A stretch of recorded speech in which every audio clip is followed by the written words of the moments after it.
ወርቁ አይተነው ወሲብ ሲያደርግ ሴቶችን በጣም ነው የሚጋረፈው የሚደበድበው። ባለቤቱ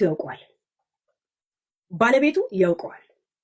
ጀርመን ስታወጣት የነበረችው ልጅ ወርቁ አይተነው እየደወለልኝ ነው ስትላት ለምንድን ነው ታዲያ ታድለሽ ለምን አትሄጂም ስትላት ምን አለች? መደብደብ ከፈለሽ ሂጂና ተደብደቢ አለቻት። ወርቁ አይተነው ይጋረፋል ወሲብ ላይ። እግዚአብሔር ከአራት ካንተ ጋር የነበሩ የዱባይም የጀርመንም ሰው ነው የሰማሁት። ይሄ እውነት ነው። ይቀጣቀጣል፣ ይጋረፋል። እንደዚህ አይነት ልምድ አለው እሱ። ብሩና ቀን ኢንጆይ ስታደርግ መጠጥ ቤት ነው እንጂ ደስ የሚለው ከሱ ጋር አዳር መግባት በጣም መከራ ነው የሴቶችን የሚያሳየው። ምን ነው የሚባለው? ይሄ የወሲብ አይነቶች ጋይስ ምን ነው የሚባለው? ምንድን ነው የሚባለው? ሴም ሴክስ ነው የሚባለው? ሴም ነው እንደዛ ይባላል። ስሙ ምንድን ነው የምትሉት? የምትጋረፉና የምትገራረፉ ስሙን ንገሩን እንጂ። አንዷ ደውሎ ጀርመን እያለ ወርቁ አይተነው ደወለልኝ ምናምን አለች። የሚወጣት ውይ ጥሩ ነው ታዲያ ዛሬ ይበራልሽ ምናምን። ታዲያ ለምን ሂጂና ተደብደቢ አለቻት። ሂጂ ተደብደቢ። የማታውን መከራ ከኔ ጋር ባየሽው። አዳሚ አባብጦ ነው ከሱ ጋር የሚወጣው። ግርፍ ቀጥ አድርጎ ነው መጨረሻ ላይ ስሜቱ የሚመጣው። ቀጥ ዱባይ ላይ እያለ ሌላ ዜጋ ነበረች ፍቅረኛው ማለት ጀስት የሚቀጠቅ እነዚህ መቀጥቀጥ አክሴፕት የሚያደርገዋል። ለሀበሻ አዲስ ነው ሁልቀን። አስባችሁታል? ንዴት ነው የሚመጣው እንኳን ስሜት ሊመጣ አስባል። አንዱ መጥቶ ሲጠፋኝ በጣም ሳንስቻ ያለቱን ቀጸቅሰው የምናባቱ ሴክስ ነው ምን አባት ሞሮካዊ ነው ምናምን ነች ፍቅረኛው የነበር ግን እንትን ነው።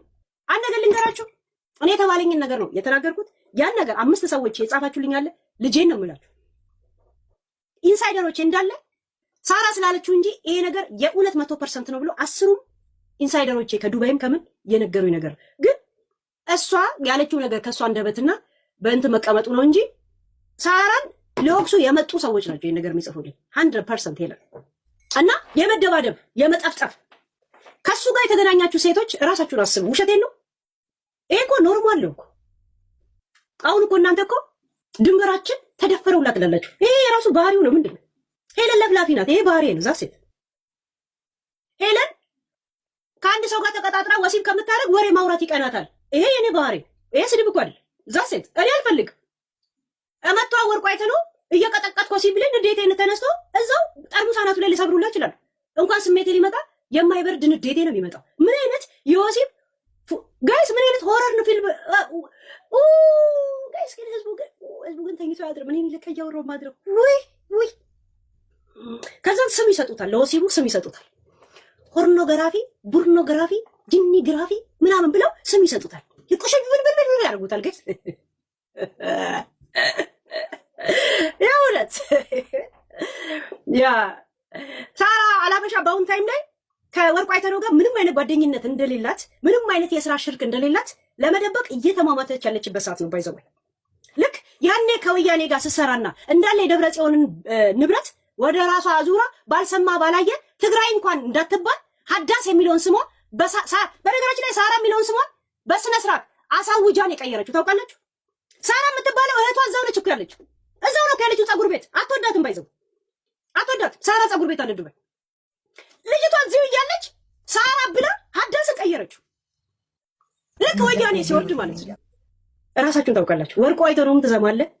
ቲክቶክ ላይ ለሳራ አላበሻ ሼር ያደረገው አንተ እንደሆነ ራሷ ሳራ ነግራኛለች። ያኔ እሷን የተናገርኩ እዚህ አይዞሽ ፍራንስን ያለው ትመጣለህ በቅርቡ ዱባይ፣ እኔንም ስትናገር ነበር እንዳይደንቅሽ ብለህ የመጀመሪያ ጊዜ ስትልክላት።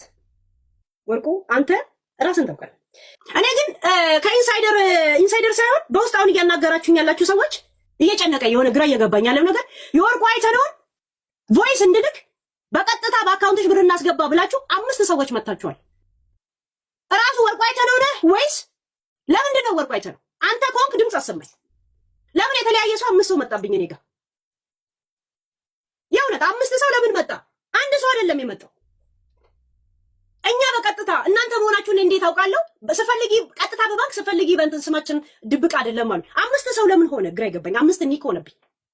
ወርቁ አይተነው ድምፅህን አሰማኝ። ከዛ ከአሁን በፊት ኢንተርቪው የምታደርገውን ድምፅህን አንድ ላይ ኮምፔር አድርገዋል እንጂ 5 ሰው ለምን እንደመጣችሁ ግራ እየገባኝ ነው ያለው። ለምን ስለ ወርቁ ለምን ነው የተለያየ ሰው 5 ሰው? ራሱ ከሆነ ወይም ደግሞ ወኪል ከሆነ አንድ ሰው ነው ሊያናግረኝ የሚገባው። ለምንድን ነው 5 ሰዎች የመጣችሁት?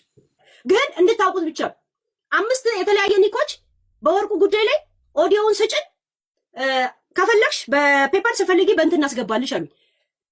ለምን ፊት ለፊት አታረጉም ስል እንደዚህ እናደርጋሉ። ማንነታችሁን አላውቅም ስላቸው ምን አልኳቸው መሰላችሁ? ስላቸው ምን አሉ? ከፈለሽ ቀጥታ ሙሉ የኛ እንትናችን አላለ እንደ መረጃሽ ባንክሽ ላይ አሉ። ገባችሁ? ለምንድን ነው እኔ ቀጥታ በባንክሽ መረጃ ምናምን ሲሉ ለምን በዚህ ጋር ሊያስተሳስሩኝ ፈለግ? የተለያየ ሰው አምስት ሰው ሆነብኝ፣ የተለያየ ኒክ ሆነብኝ።